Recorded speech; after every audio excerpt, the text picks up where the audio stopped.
planet Earth looks like a blue and white spinning marble. But take a closer look. Now you can see oceans, continents, lakes, and rivers.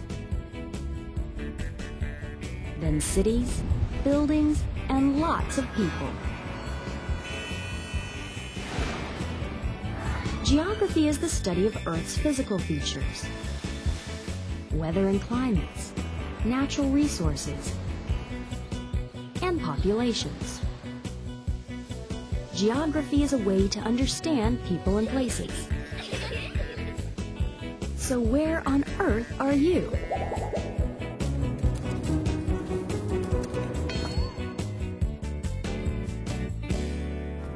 The continental United States stretches nearly 3,000 miles east to west and more than 1,500 miles north to south.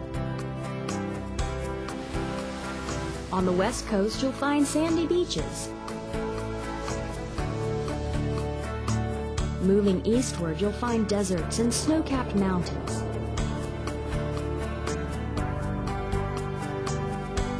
The center of the United States is home to the Great Plains, covered with grasses. The East Coast is home to jagged shorelines, marshy coastal regions, and more sandy beaches. The physical features of a region make up its terrain. How would you describe the terrain where you live?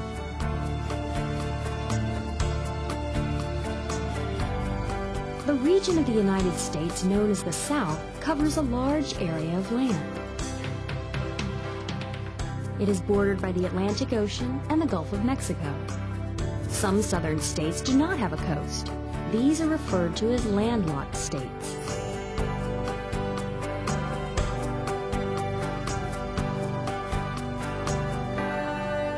Situated between Maryland and Virginia is Washington, D.C., the capital of the United States. Washington is in the District of Columbia and is the only city in the continental United States that is not part of a state.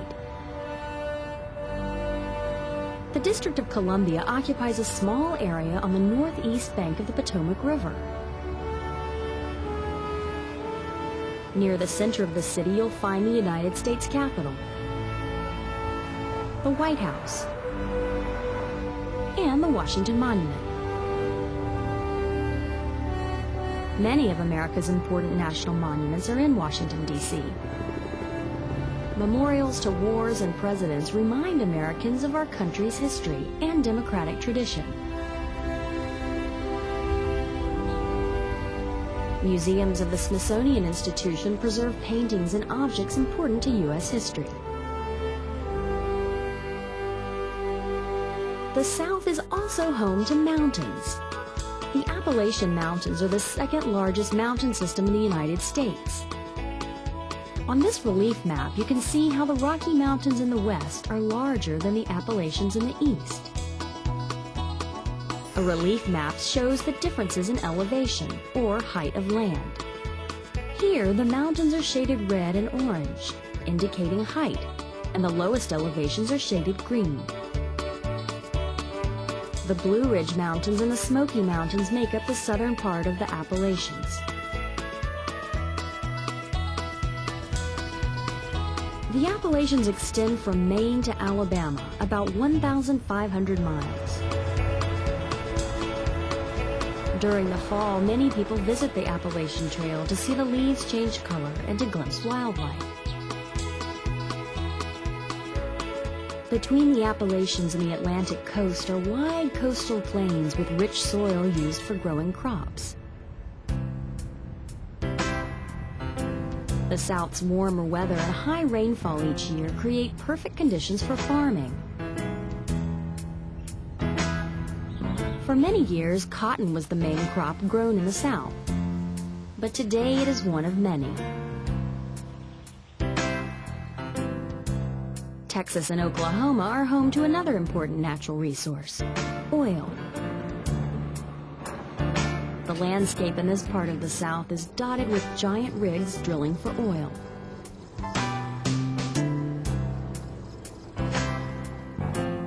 The large large area of the United States means that Americans experience different types of weather.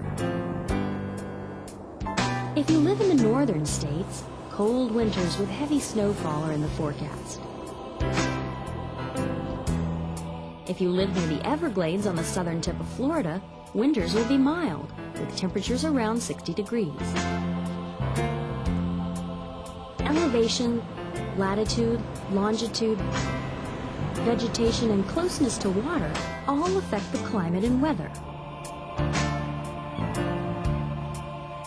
Do you know the difference between weather and climate? Weather describes the atmosphere's temperature, humidity, wind, and pressure. Climate is a measure of the average weather patterns over many years. So weather is the condition of the atmosphere on a daily basis, and climate is what the weather is like over a long period of time. The South has a moderate climate, with hot summers and cold winters. Some regions, like Texas, have a dry climate. Others, like southern Florida, have a tropical climate with marshy swamplands. Farming was once the driving force of the South's economy. Today, Atlanta, Dallas, Nashville, Memphis, and the South's other large cities are centers of business, transportation, and the arts. The South covers a large area of the United States, from the Chesapeake Bay to the Gulf of Mexico. Its changing landscape includes beaches, caves, mountains, rivers, swamps, and coastal plains. So, if you are in a place where the summers are hot and the winters are not so cold, where the beach and the mountains are within driving distance, look around. You might be in the South.